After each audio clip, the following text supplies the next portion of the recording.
અત્યાર સુધીમાં તમે જોયું કે શિયાળામાં કવિતાનો વરસાદ થયો. એટલી બધી કવિતાઓ પ્રવક્તા સહિત આપણા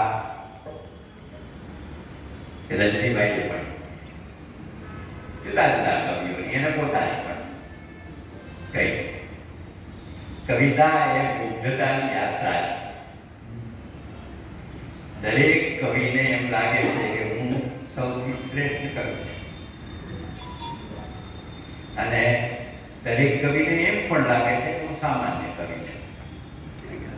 એટલે ઇન્ફિયોરિટી અને સુપિરિયોરિટી બેની વચ્ચે કવિ ક્યાંક ને ક્યાંક ફસાયેલો છે. મૂંઝાવાની આવશ્યકતા નથી. શબ્દ જેને જેને સાંભળ્યો છે, કવિતા રૂપે, વાર્તા રૂપે, નાટક રૂપે, નવલકથા રૂપે, ચિંતન રૂપે, લેખો રૂપે, ભાષા વક્તવ્ય રૂપે, તે દરેક શબ્દનું પહેલું સંધાન, જરા ગંભીર વાત કરી રહ્યો છું, એ વેદમાં મુક્ત એક શબ્દ અગ્નિદિવ્ય એની સાથે જોડાયેલો છે. શબ્દ સામાન્ય નથી સાહેબ. હાય હેલો વ્યવહારમાં આપણે ભલે કેમ બધું બોલતા હોઈએ તો ઠીક છે, પણ જ્યારે કવિનો શબ્દ બને છે, મહેન્દ્ર જોશીનો એક લેખ છે કવિનો શબ્દ. જ્યારે કવિનો શબ્દ બને છે, લેખકનો શબ્દ બને છે, વાર્તાકારનો શબ્દ બને છે, નવલકથાકારનો શબ્દ બને છે, સંગીતનો સ્વર બને છે, ત્યારે એ અગ્નિ દિવ્યનું સ્વરૂપ ધારણ કરે છે. અંદરનો અગ્નિ હોય તો સાચો શબ્દ નીકળે. સાચો શબ્દ કરવામાં આપણી મથામણ, આપણી યાત્રા, આપણી આંતરિક યાત્રા, આપણી બાહ્ય યાત્રા સળંગ થવું પડે, અને ત્યારે શબ્દ બને છે. એમને આપણે શેક્સપિયરને યાદ નથી કરતા, એમને આપણે કાલિદાસને યાદ નથી કરતા, આપણે રવિન્દ્રનાથ ટાગોરને યાદ નથી કરતા. રવિન્દ્રનાથ ટાગોર યાદ આવે ત્યારે મને સતીબાઈ યાદ આવે છે. એની પાછળ સફેદ વાળ છે. હવે જો દાઢીના સફેદ વાળ એ કરે તો ગુજરાતના રવિન્દ્રનાથ બની જાઓ.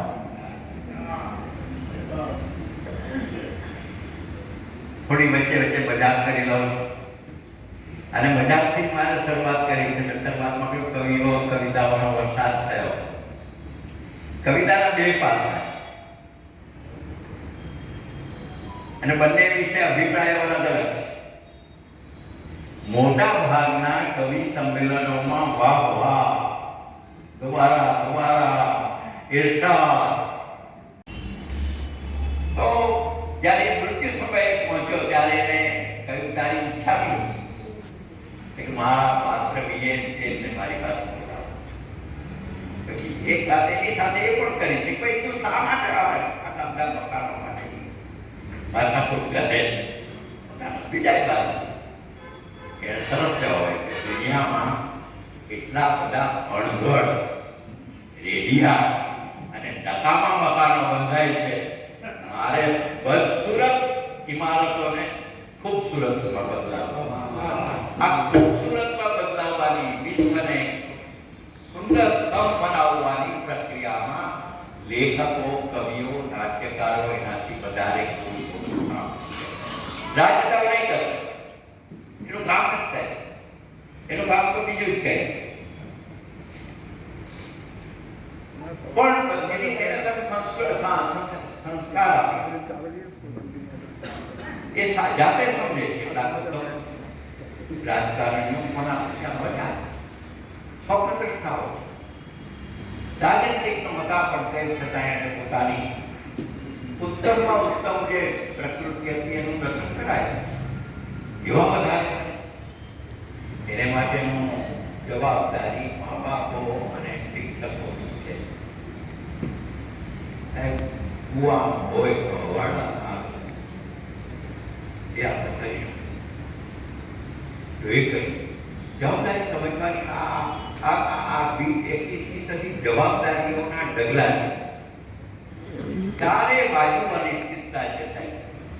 અહીંથી રસ્તામાં જઈએ ને આપણને કોઈ ખટારો કે બસ કે પાડી દે, કાંઈ કહેવાય મોત પહોંચો નજીક આવી જાય છે.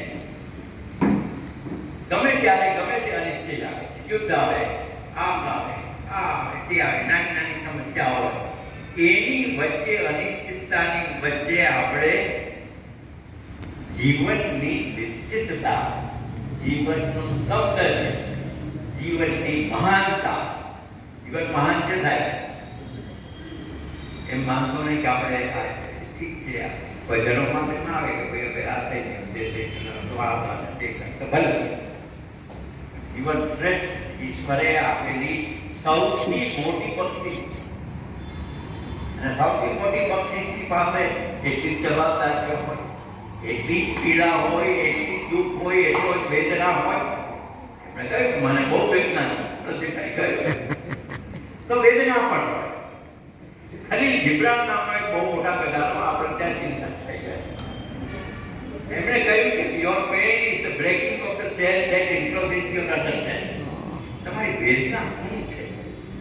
જ્યારે તમને જડતા લાગુ પડી જાય છે, જડતાનું આવરણ આવી જાય છે, એને દૂર કરનારી બક્ષિસ એટલે પીડા છે, વેદના છે. અમને આપો અધિક વેદના, એ જ આપની પ્રીતિ. કોઈ કવિએ કહ્યું, મહેનત કર્યો પણ કોઈ કહે તો આ ભૂમિકાએ જવું હોય તો જીવનના અંતિમ દિવસ સુધી આપણે શ્રેષ્ઠતમ રચના સુધી પહોંચવું છે, શ્રેષ્ઠતમ માણસ બનવું છે. એ યાદ રાખજો. છેલ્લી એક નાનકડી વાત કહી મારી વાત પૂરી કરીશ. બાણભટ્ટ આપણા સંસ્કૃતના સૌથી મોટા કવિ. એણે સંસ્કૃતમાં કાદંબરી લખી છે, અને કાદંબરીમાં તમે પહેલું વાક્ય વાંચો ત્યાંથી 10મા કે 11મા 12મા વાક્ય સુધી એક જ વાક્ય હોય.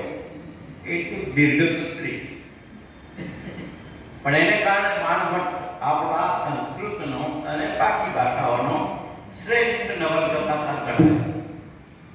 મરાઠીમાં તો નવલકથાને કાદંબરી કહેવામાં આવે છે, કાદંબરી કહેવામાં આવે. એટલે આપણે 4 ભાઈ દીકરાઓ એની બાજુમાં ઊભા છે, રાહ જુએ છે કે જ્યારે આ અંતિમ વિશ્રામ મળે પિતાજી. કંઈક કેવું છે, રોટ પકડે છે, કોઈ સમજી શકે. છેલ્લો જે દીકરો હતો મહિમ ભટ્ટ,